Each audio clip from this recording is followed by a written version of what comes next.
Welcome to my new series, Song vs. Sample, where I look at the best tracks that Vaporwave has to offer, dig into their history, and compare them to the music that they've sampled. Yeah, they're technically the same song, but they're also two songs.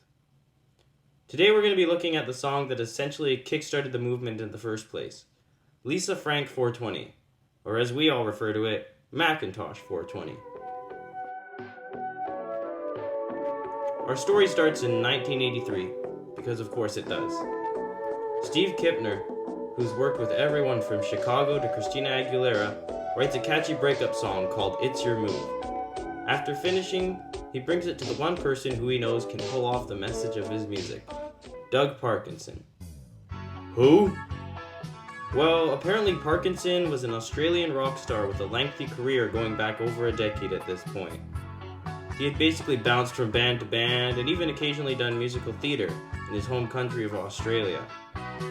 Sure, he was successful, but certainly not a household name, and that's where this story gets weird.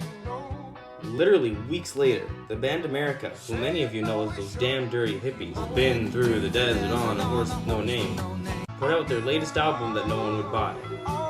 Its title? Your Move, named after the very own cover of Parkinson's song.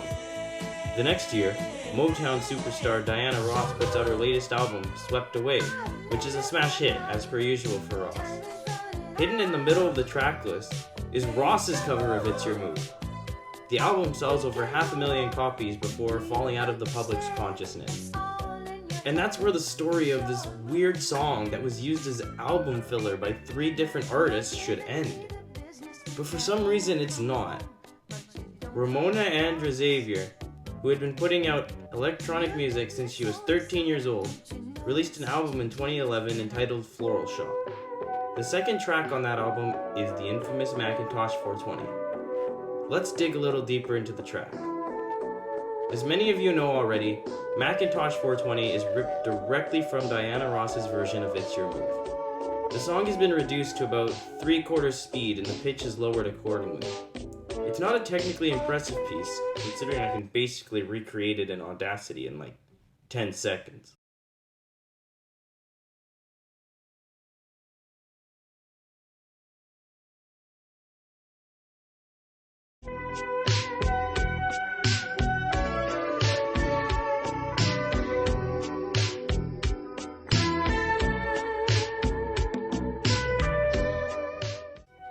But still, I can't help but feel like that's kind of the point.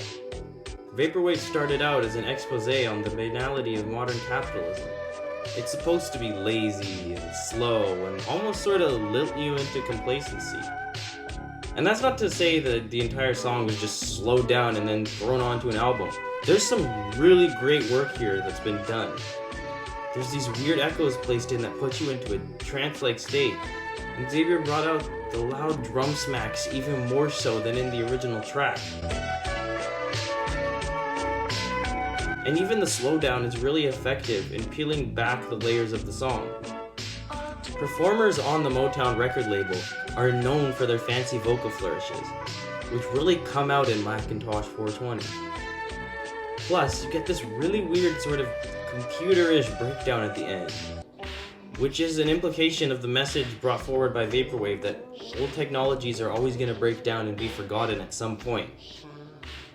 It doesn't do much from a logical perspective, but emotionally, Macintosh 420 almost single-handedly creates the warm and nostalgic yet creepy vibe that would personify Vaporwave music for a long, long time.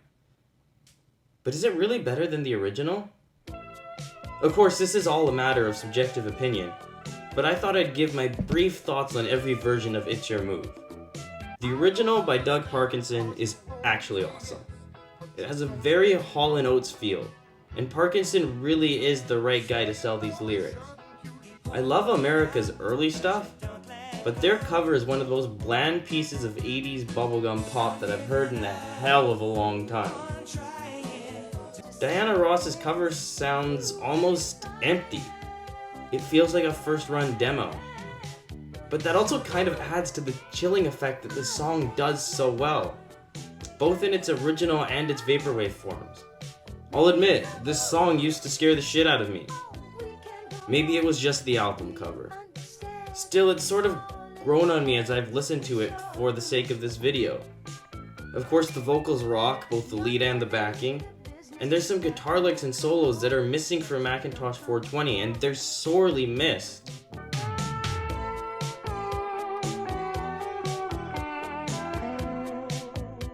With that being said though, nothing will ever beat the mood and the aesthetic that hits when you hear those initial muffled keyboard notes. Macintosh 420 is influential for a reason. Nobody was used to music making them feel this way. Sure, it could sound like this in the past, but these vibes are on a whole other level. And now, as I said earlier, this is all a matter of opinion. I'm going to put links to all 4 versions of the song in the description below.